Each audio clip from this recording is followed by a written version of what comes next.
Many are still recovering after heavy rain caused flash flooding and forced evacuation on Des Moines' east side. As Local 5's J.D. Snover reports, it looks different for everybody. Albeit a bit dirty, signs like this one along East 42nd Street here still remain accurate 2 weeks after devastating flooding displaced hundreds on the east side. Every disaster leaves something behind.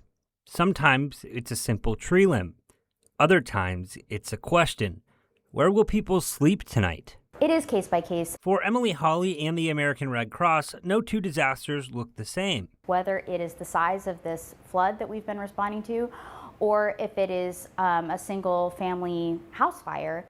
But after flash flooding forced the evacuation of an east side apartment complex earlier this month, the first thing that we want to do is we want to make sure that folks' immediate needs are met. an emergency shelter opened as quickly as possible and dozens turned to it for help. At our peak, we had over 60 people in the shelter.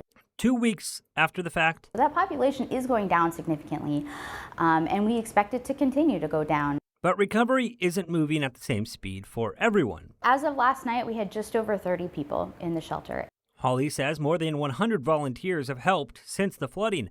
Some are still working inside the shelter. They're meeting with those folks and assessing their needs and figuring out what resources are available to them to get them to better, longer-term temporary housing. Others are checking in with families who have already moved on. A few weeks after the disaster, a few months after the disaster, a year after the disaster, to check in with people to see how that recovery process is going, because it can take a while.